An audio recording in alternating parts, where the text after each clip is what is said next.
왜 인간은 이 세상의 다른 모든 피조물과는 다르게 유독 하나님의 형상으로 창조되었을까요? 여러분, 이 질문은 단순히 신학적인 호기심을 넘어서는 우리 존재의 가장 깊은 근원을 파고드는 정말 중요한 질문입니다. 오늘 이 시간을 통해서 이 깊고도 중요한 질문에 대한 성견의 답을 함께 차근차근 탐색해 보려고 합니다. 그리고 그 답이 오늘을 살아가는 우리의 정체성과 삶의 목적에 대해 과연 무엇을 말해주는지 그 의미를 함께 발견해 나갔으면 합니다. 혹시 이런 질문을 스스로에게 던져본 적 없으신가요? 나는 왜 이렇게 끊임없이 불안하지? 나의 진짜 가치, 나의 존엄성은 도대체 어디서 오는 걸까? 우리는요, 성과와 능력, 또 외모와 소유로 끊임없이 평가받는 세상에 살고 있습니다. 소셜미디어의 좋아요 개수로, 직장에서의 실적으로, 또 주변 사람들과의 비교를 통해서 나의 존재 가치가 매겨지는 것 같아서 지치고 힘들 때가 참 많습니다. 바로 이런 현대사회의 깊은 불안과 정체성의 위기 속에서 우리는 인간의 존엄성에 대한 아주 근본적인 질문과 마주하게 되는 것이죠. 네, 그럼 첫 번째 장, 가치의 위기, 존엄의 질문으로 들어가 보겠습니다. 우리는 종종 우리의 가치를 내가 이룬 성취나 다른 사람들의 인정에서 찾으려고 애를 씁니다. 하지만 그럴수록 더 불안하고 공허해질 뿐이죠. 바로 이 지점에서 성경은 세상이 주는 답과는 전혀 다른 차원의 아주 근본적인 해답을 제시합니다. 그것이 바로 하나님의 형상이라는 개념입니다. 이것은 단순한 종교적 교리가 아니고요. 끊임없이 흔들리는 우리 존재를 아주 단단하게 붙들어주는, 마치 폭풍우 속의 배를 지켜주는 닷과 같은 그런 진리입니다. 그럼 이제 본격적으로 이 핵심 개념을 탐구하는 두 번째 장으로 넘어가 보겠습니다. 하나님의 형상, 거울과 사명입니다. 사실 하나님의 형상이라는 말 좀 추상적으로 들릴 수 있잖아요. 그래서 성경은 우리가 이 중요한 개념을 아주 직관적으로 이해할 수 있도록 굉장히 강력하면서도 심오한 비유 하나를 사용합니다. 바로 거울이라는 이미지입니다. 한번 생각해 보세요. 우리가 거울 앞에 서면 거울 속에 내 모습이 비칩니다. 물론 거울 자체가 나는 아니죠. 하지만 그 거울은 분명히 나를 보여주는 역할을 합니다. 성경이 말하는 하나님의 형상이 바로 이와 같습니다. 이 말은 우리가 하나님과 똑같은 존재, 신적인 존재라는 뜻이 결코 아닙니다. 그게 아니고요. 오히려 우리는 이 세상 속에서 보이지 않는 하나님을 반영하고 reflect, 또 그분의 뜻을 대표하는 아주 특별한 존재로 지음받았다는 것을 의미합니다. 이 놀라운 개념은요, 성경의 가장 첫 장에서부터 아주 장엄하게 선포됩니다. 창세기 1장 26절과 27절 말씀인데요. 제가 한번 읽어드리겠습니다. 하나님이 이르시되 우리의 형상을 따라 우리의 모양대로 우리가 사람을 만들고 그들로 바다의 물고기와 하늘의 새와 가축과 온 땅과 땅에 기는 모든 것을 다스리게 하자 하시고 하나님의 자기 형상 곧 하나님의 형상대로 사람을 창조하시되 남자와 여자를 창조하시고. 여러분 보십시오. 이것이 바로 우리 인류의 정체성에 대한 가장 첫 번째이자 가장 근원적인 선언입니다. 방금 우리가 함께 읽은 창세기 말씀에서 아주 중요한 사실 하나를 발견할 수 있습니다. 바로 형상이라는 선언이 나오자마자 다스림이라는 사명이 연결된다는 점입니다. 이건 뭘 의미할까요? 네, 하나님의 형상이라는 것은 우리에게 주어진 엄청난 특권인 동시에 그에 따르는 아주 중대한 책임을 포함한다는 것을 보여줍니다. 우리는 다른 모든 피조물과는 구별된 존귀한 지위를 부여받았습니다. 이건 정말 엄청난 특권이죠. 하지만 동시에 그 피조 세계를 하나님의 선한 뜻과 사랑으로 돌보고 다스려야 할 청지기의 사명, 즉 책임도 함께 받은 것입니다. 자, 그렇다면 하나님을 비추는 거울이라는 것은 구체적으로 무엇을 의미하는 걸까요? 이제 세 번째 장으로 넘어가 보겠습니다. 마치 잘 세공된 다이아몬드가 여러 단면에서 영롱한 빛을 내는 것처럼 이 하나님의 형상이라는 개념 안에도 여러 가지 깊은 의미가 담겨 있습니다. 그 5가지 의미를 하나씩 자세히 들여다보겠습니다. 이걸 통해 우리는 이 개념이 얼마나 입체적이고 풍성한지 알게 될 겁니다. 우리가 살펴볼 5가지 의미는요, 우리의 가장 깊은 내면에서부터 시작해서 관계로, 또 역할로, 그리고 마지막에는 우리 존재 가치 그 자체로까지 의미가 점차 확장됩니다. 첫째, 그것은 우리의 외적인 모습이 아니라는 점에서 출발해서 둘째, 관계를 맺는 특별한 능력, 셋째, 이 세상을 다스리는 대표자로서의 역할, 넷째, 선을 향하도록 설계된 도덕적 방향성, 그리고 마지막으로 이 모든 것을 아우르는 인간 존엄성의 절대적인 근거가 된다는 점까지 차례대로 살펴보겠습니다. 첫 번째 의미부터 보겠습니다. 하나님의 형상은 우리 외모나 신체적인 모양을 의미하는 것이 아닙니다. 왜 그럴까요? 성경은 하나님이 영적인 존재라고 아주 분명하게 말하기 때문입니다. 요한복음 4장 24절에서 예수님은 이렇게 말씀하셨죠. 하나님은 영이시니 예배하는 자가 영과 진리로 예배할지니라. 그렇기 때문에 하나님의 형상은 우리의 얼굴 생김새 같은 외적인 것이 아니라 오직 인간에게만 주어진 아주 독특한 내면의 능력들을 가리킵니다. 깊이 생각하고 자유의지로 선택하며 이타적으로 사랑하고 무엇이 옳고 그른지 분별하며 창조주를 경배하는 능력, 바로 이런 것들이 하나님의 형상의 중요한 일부입니다. 두 번째로 하나님의 형상은 우리가 하나님과 관계를 맺도록 지음받았다는 것을 의미합니다. 창세기 2장 7절은 인간 창조의 순간을 이렇게 묘사합니다.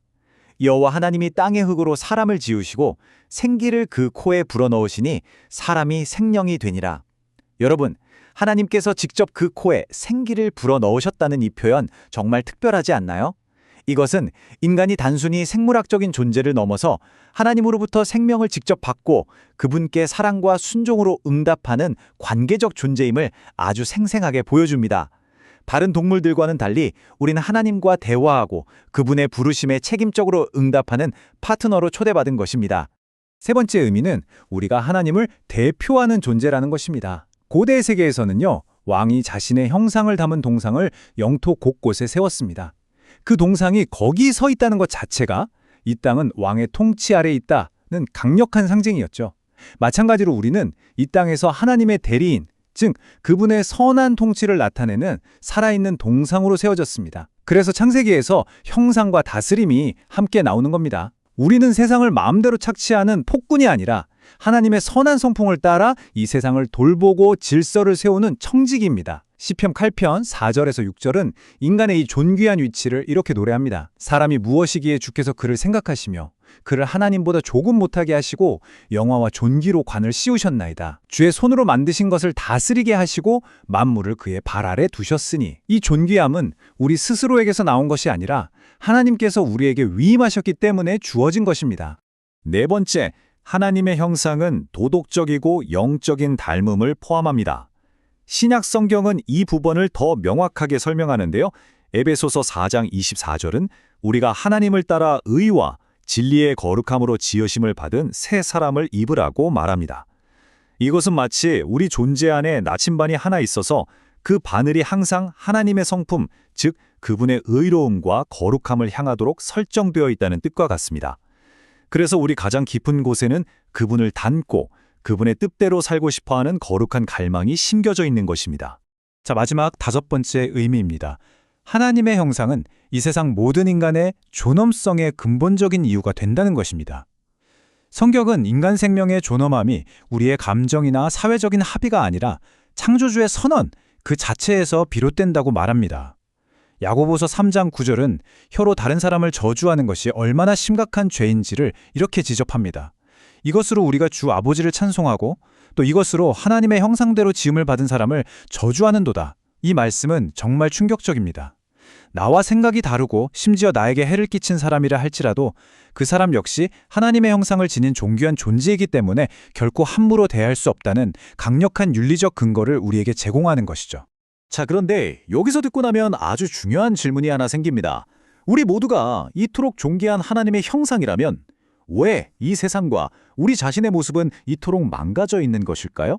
네 번째 장에서 이 어렵지만 중요한 문제를 다루어 보겠습니다. 이것은 우리가 정직하게 마주해야 할 질문입니다.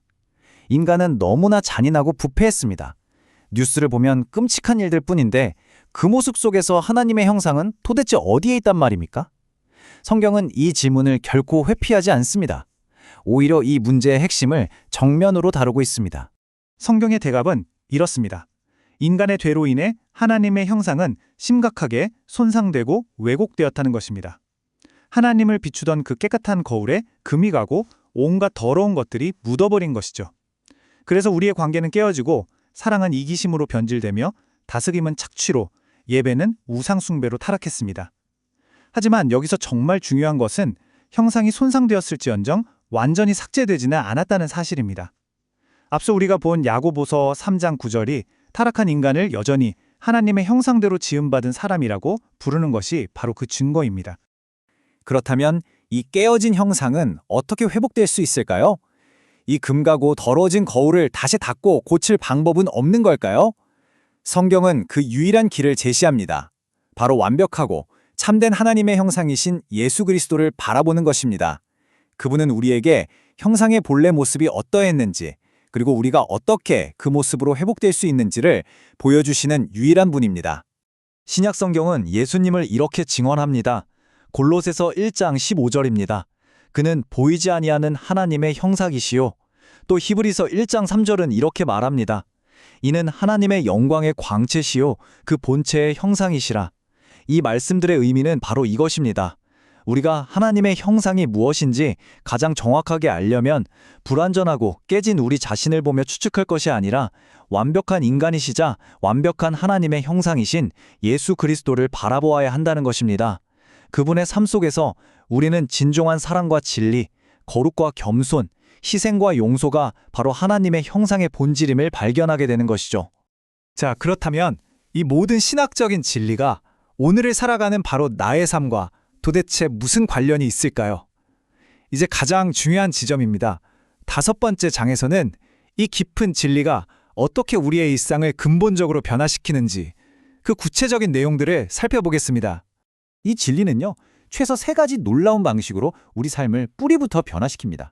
첫째, 우리는 더 이상 나의 가치를 성과, doing에서 찾지 않고 나의 존재, being, 그 자체에서 발견하게 됩니다. 나의 성공이나 실패, 다른 사람의 평가와는 아무 상관없이 나는 창조주 하나님 앞에서 이미 그 자체로 존귀한 존재라는 흔들리지 않는 자기 확신을 갖게 되는 것이죠. 둘째, 우리는 다른 사람을 완전히 새로운 눈으로 보게 됩니다. 그 사람의 단점이나 나와의 차이를 넘어서 그 존재 안에 새겨진 하나님의 형상을 기억할 때 우리는 그를 함부로 판단하거나 무시하는 대신 존중과 사랑으로 대할 수밖에 없게 됩니다. 마지막 셋째, 우리는 구원의 궁극적인 목표를 새롭게 이해하게 됩니다. 구원은 단순히 죽어서 천국에 가는 것이 아니라 바로 이 땅에서부터 깨어진 하나님의 형상을 회복하여서 로마서 8장 29절의 말씀처럼 가장 완전한 인간이신 그리스도의 모습을 닮아가는 역동적인 과정이라는 것을 깨닫게 됩니다.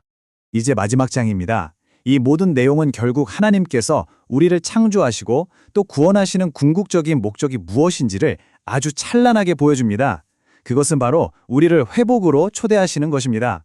결론은 이것입니다. 하나님께서 인간을 자신의 형상으로 창조하신 이유는 우리를 단순히 사랑의 대상으로만 삼기 위함이 아니라 그 사랑을 함께 나누고 이 세상에 흘려보내는 동역자로 부르셨기 때문입니다. 우리는 하나님을 알고 그분을 세상에 드러내며 그분처럼 사랑하도록, 그리고 그분이 맡기신 이 아름다운 세상을 돌보는 존재로 부름받았습니다.